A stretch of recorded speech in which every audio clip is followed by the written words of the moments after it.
If you're like most language learners, your listening skills are probably one of the most difficult things to develop as you learn the Spanish language. And you may have had trouble finding resources that challenge your listening comprehension skills, but at the same time aren't too difficult for you to keep up with. Now, if you've ever tried watching a movie in Spanish without the subtitles on, then you probably already know it can be pretty hard to follow an entire movie, especially if you miss something and you end up completely lost. This is the problem that today's guest set out to solve, and he came up with a pretty innovative solution that you may not have tried before.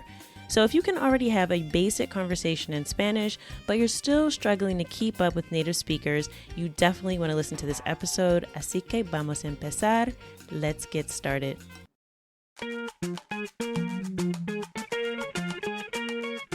Bienvenidos! Welcome to the Learn Spanish con Salsa podcast, the show for Spanish learners that love music, travel, and culture.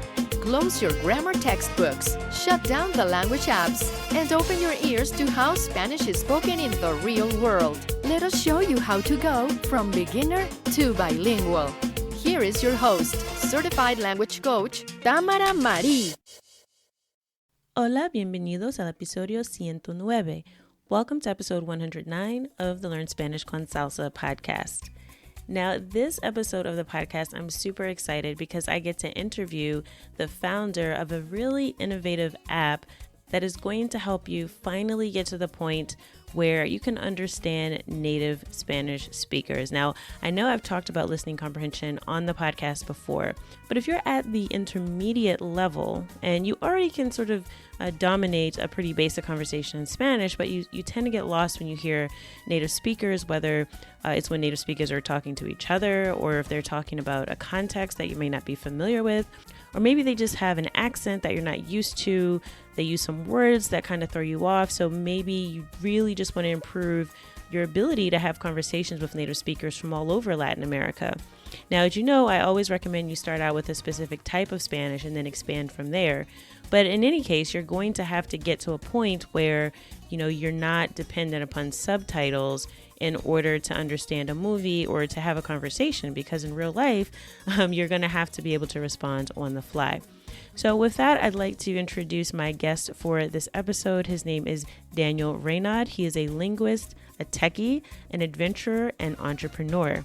He spent years traveling the world as a musician, living in different countries, and learning languages along the way. In 2016, Daniel picked up everything to move from the San Francisco Bay Area to Medellín, Colombia. He soon found that having conversations with the locals in Spanish beyond just basic interactions was a challenge for him. So, drawing upon his experience with language learning and the tech world, he began to experiment with the idea of creating a solution for intermediate Spanish learners to help them break through the plateau of just having basic conversations to really achieving fluency. The result of that quest is the app Lupa. And this is an innovative solution that provides ear training to help you get to the advanced level of listening comprehension. So this is not for beginners. You have to already have a sort of a basic command of the language before you attempt to try this out.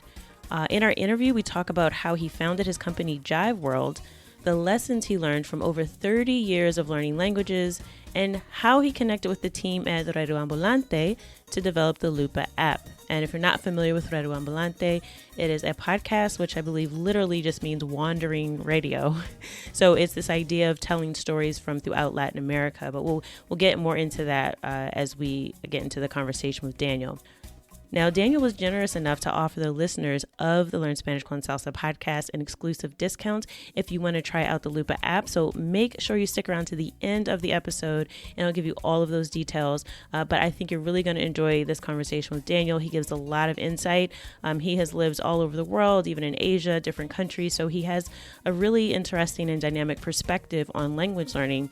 And I think you'll get a lot out of our conversation. So with that, let's get started with my conversation with Daniel. Hola, Daniel. Bienvenido. Welcome to the Learn Spanish con Salsa podcast. Hi, Tamara. Lovely to be here. So, Daniel, I'm really excited to talk to you. We had a chance to chat before, but for the audience that may not know you, can you tell us just a little bit about yourself and what it is that you do? Well, Let's see. So I'm a Brit who's living in Austin, Texas. I spent many years in the Bay Area in San Francisco in the world of technology. So I'm a technology guy, entrepreneur, originally a software programmer, but I spent a lot of time living in other countries. So I'm also an inveterate linguist and language learner and a bunch of other things. But at the moment, I would say I'm an entrepreneur. So you've traveled quite a bit. You've lived in a bunch of different places. So I would assume that sort of started your interest in language learning. Is that correct? Yes, I had to learn languages reluctantly when I was a school kid, and started with French and then Latin and then German.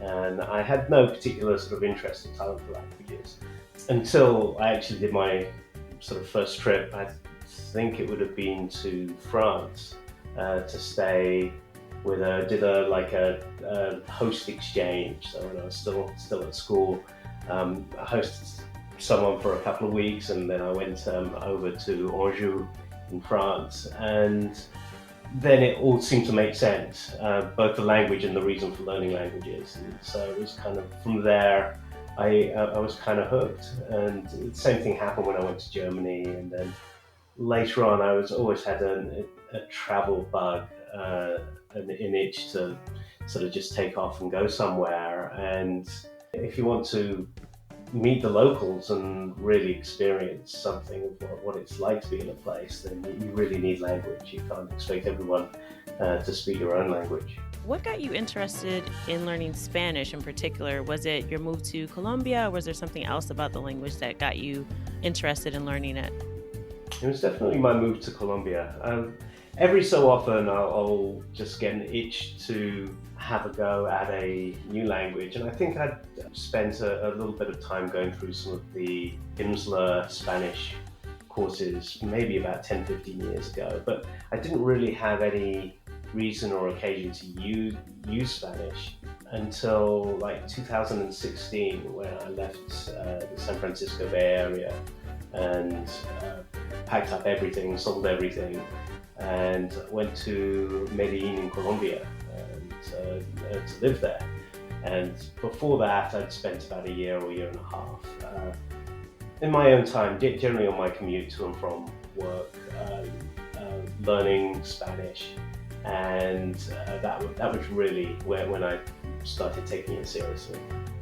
What are the different strategies that you've learned through just kind of traveling and also being exposed to different languages? Because I know a lot of folks listen to this podcast, they might just be trying to learn Spanish as like their first foreign language, and to hear, I've also learned French, I've learned other languages, they may feel, like, wow, okay, I wish I could do something like that, but I'm just trying to get this one down, right? So what is it that, you've learned in that?